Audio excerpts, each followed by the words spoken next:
What's up, QAA listeners? The fun games have begun. I found a way to connect to the internet. I'm sorry, boy. Welcome, listener, to Premium Chapter 160 of the QAnon Anonymous podcast, the movie night Left Behind 2014 episode. As always, we are your hosts, Julian Field, Liv Agar, Allie Mezei, and Travis View. There is no written intro for this episode because the series of images I was subjected to were sufficiently disordered that I felt the need to disrespect it up front. We are gathered here with no Jake, which is very interesting. I think he's going to be kind of with us in spirit because this is a movie that he probably would have enjoyed. I'm shocked we're watching a terrible movie without Jake. But we have backup. Allie Mezei, the QAA lawyer. What's up, Allie? Not much. Law stuff. Liv, how you doing? I'm holding together a little bit less because of this film. Absolutely. And Travis, stoic as always, you seem to have enjoyed the movie based on your satisfied and calm face. It could have been worse, but it was pretty bad. A lot of people reached out immediately now that they know that we were covering this and said, hey, why aren't you covering the other one? Well, we chose the Nick Cage one because I think it's way funnier that they got Nick Cage to be in this. This is maybe, one of the highest profile Christian films that is outrageously and overtly Christian and hilarious. So first we're going to explore the books on which this movie is based. That's Travis. He's going to lead us through that. I believe Allie has gathered some lawyerly information on why Nick Cage did this movie in the first place, and we're going to lead you through a series of these scenes and attempt to describe what's happening. But this was, I have to say, one of my favorite movies that we watched. One of the most cartoonish, so I won't be being too much of a negative Nancy in this one, hopefully. So, welcome, listeners. Welcome. And turn back now. Turn back while you still can. We're burying the lead that we're all born-again Christians after watching it. We all converted. Oh, for sure, because it seemed, we'll talk about it, but it doesn't seem like there's, no one's coming back for a second round there, huh? They just have to hang out on Earth for 7 years in the darkness after, I don't know, if you don't know, listener, this movie's about the rapture. And it is listed as a kind of thriller and mystery. But there is absolutely nothing thrilling about this movie whatsoever. No, because you know right up front, because they're having Christian movie conversations like scene one, and so you're like, okay, it's obviously going to be a thing about Christians, or why Christianity is going to be the key to unlock the mystery. So they try to slow play that shit for an hour plus.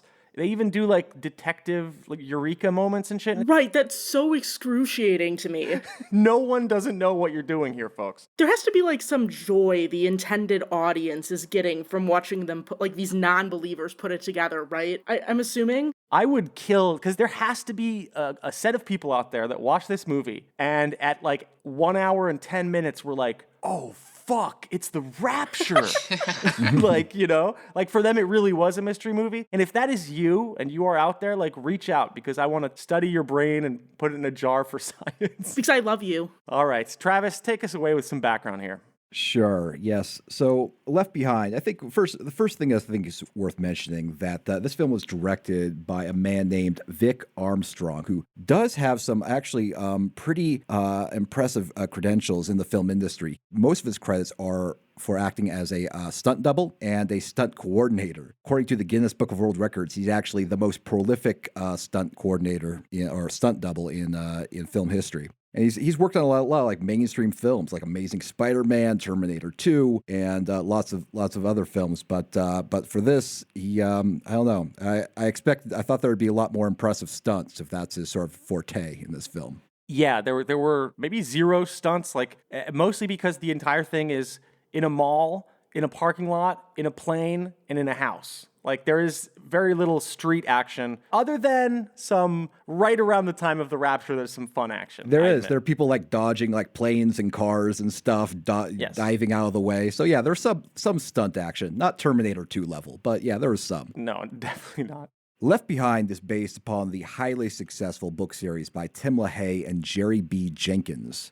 Before Tim LaHaye's death at age 90 in 2016, he was one of the most influential figures in American evangelical Christianity.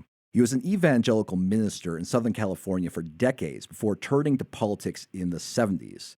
in 1972, LaHaye helped found the Institute for Creation Research in El Cajon, California. And this was an organization that helped produce materials promoting young Earth creationism. Amazing.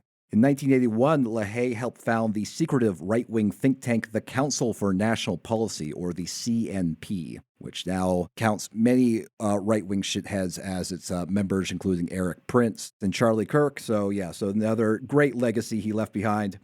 LaHaye also had connections to the Unification Church, or the Moonies. He accepted money from Moonie operative Bo He Pak and joined the Moonie front organization, the Council for Religious Freedom. It shouldn't be surprising to learn that LaHaye was aggressively homophobic, having written a book in 1978 titled The Unhappy Gays. Damn, man. Sounds like a good sitcom. LaHaye was also an old-school conspiracist, believing that there was a plot from the Illuminati to undermine Christianity. He said this: I myself have been a 45-year student of the satanically inspired centuries-old conspiracy to use government, education, and media to destroy every vestige of Christianity within our society and establish a new world order. Having read at least 50 books on the Illuminati, Jesus Christ. I've read at least 60. Wow. Wow. Everyone's really taking out their dicks. I am convinced that it exists and can be blamed for many of man's inhumane actions against his fellow man during the past 200 years. It's really that unbelievable that we're assholes to each other. What explained man's inhumane action to man before that? Scrawlings on the wall, the guts of birds. Now, through his life, LaHaye wrote dozens of books on prophecy and Bible interpretation and self-help and marriage and stuff. But he really made his mark on pop culture with the publication of the Left Behind series. The book series started in 1995 with the publication of Left Behind, a novel of Earth's last days. He and his co-author would go on to publish 15 sequels and prequels. The series reportedly sold 65 million copies. But, is it really the last days? It's the last days for the Christians, and then they go to heaven, and then the others apparently have to stick around for, 7 fucking years and shit, and, it's unclear if there's gonna be an eschaton or... Well, then there's 1,000 years after that. So, I mean, it's part of the sequence of events in the last days. Damn, dude. So, Left Behind follows a group of Americans through the days of the rapture, and this occurs shortly after an Israeli botanist wins the Nobel Prize for devising a way to grow crops in the desert, thereby making Israel a self-sustained trading partner with its neighbors and bringing peace to the Middle East. Oh, they just needed some irrigation! It's like the two things that Israel-Palestine need is to study the song Imagine by John Lennon, and they need a smart botanist, and the conflict will be resolved. Hasn't Israel helped Egypt with irrigation stuff? I think it's been a pioneer in that for a while. I think so, yeah. Not good enough. They need a longer hose. They weren't talking to the plants, it wasn't about the inner life of the plant, which is what's important. In the series of events that follows, the Antichrist, who is a charismatic young Romanian leader named Nicolae Carpathia, consolidates currency and erases national borders through the United Nations. Wait, there was a villain in the book, man? They fucking deprived us of this. If you watch the Kirk Cameron ones, he's very present. Yeah, oh my God. I really need more literature that's racist against Romanian people. I feel like that's such a niche. Naming his last name Carpathia. You can just go to Hungary. Carpathia.